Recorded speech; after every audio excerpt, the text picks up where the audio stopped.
We've seen in our work that it tends to be younger patients who are offered a test, and we really want to drive home the point that all patients with an ichthyosis, no matter how old, should be offered a test, and hopefully our work will encourage geneticists and dermatologists to do this. First of all, people want a diagnosis. They've got something wrong with their skin. It's good to have a name for it, isn't it? It's good to know what you're dealing with.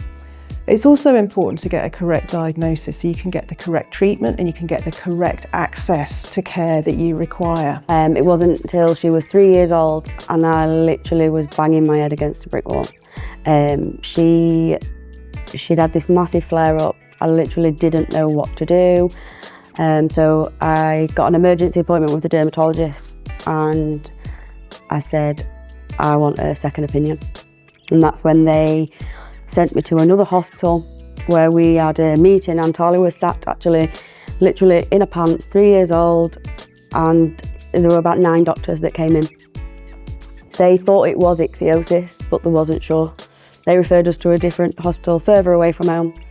And I walked into the door and it was Dr. Clark, and she literally said, it's Netherton syndrome. Part of me didn't believe it because she doesn't tick all the boxes for Netherton syndrome. They did the genetic testing and yeah, she's not got the protein lectin and a SPINK5 gene.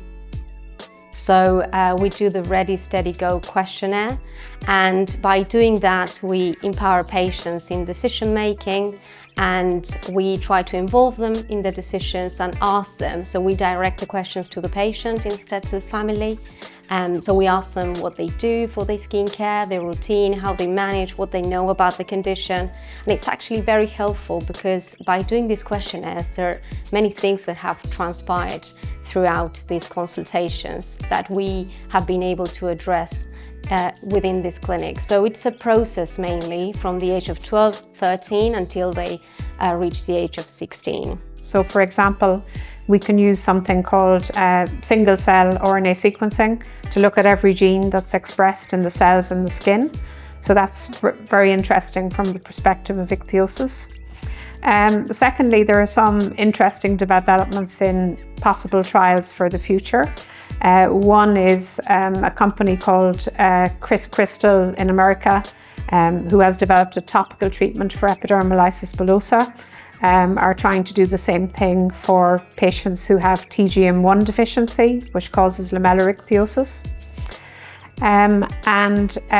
Thirdly, gene editing is important. So there are several labs who are doing gene editing to correct the genetic mutation or mistake that occurs in patients with severe ichthyosis.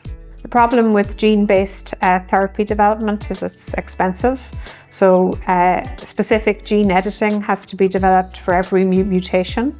There are some ways of getting around that now, but even so, I still don't see that happening for at least 10 years. We have tested about 30 people with Netherton syndrome in our clinical studies, some with earlier formulations, but the most recent people who've been tested have shown really promising data. In fact, we have seen that the skin can fully heal, people are sleeping through the night, the itch goes away, they're not as susceptible to infections and allergies. And the next milestone for us is we're at this early stages of beginning our pivotal clinical trials, and we hope to have data from those studies around the middle of next year, which we then plan to use to support filing for approval US, Europe, UK, and literally right across the world. So there is a new classification system called epidermal differentiation disorders, or as I like to say, EDD, because that's a bit easier.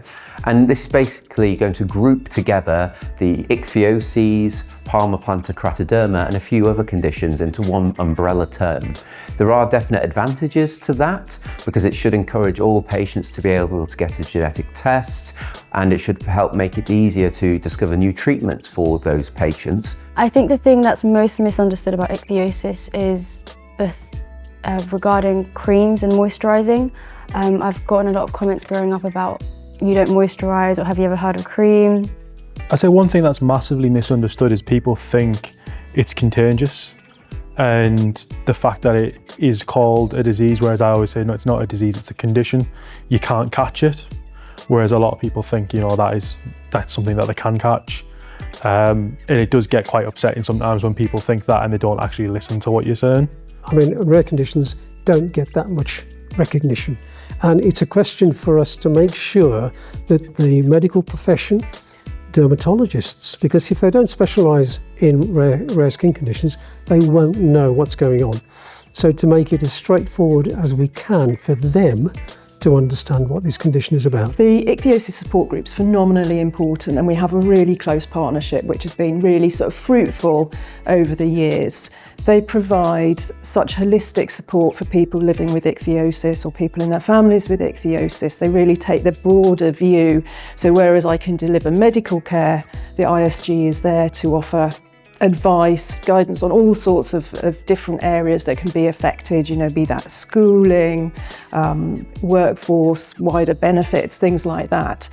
So that works really well. And also just educating people who have ichthyosis, but the raising awareness for the wider population. Without them, I could not have done the research that we've done. So they've been absolutely crucial to that. But also they've helped us know what to look for. So I mentioned about inflamed joints that patients have. We wouldn't have thought to look for that unless the Ichthyosis support group had suggested it. But also it's a fabulous resource. If I have a patient with ichthyosis who's struggling or needs more information, you can signpost them to the Ichthyosis support group and help them get the support they need.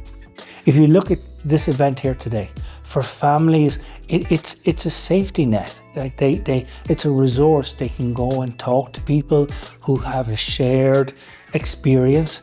There's a resource. They can be pointed in the right direction, whether it's for physical health, mental health, even just somebody to talk to. It is fantastic, and it is organizations like these that really give people who need a lifeline, and so it is crucial. And I can't emphasize that enough. We think it's crucial for this community that you have a resource like this, and for the people who are involved in ISG, I take my hat off to them. They do fantastic work. Learn more at www.ichthyosis.org.uk. Follow us on Facebook, Instagram and LinkedIn.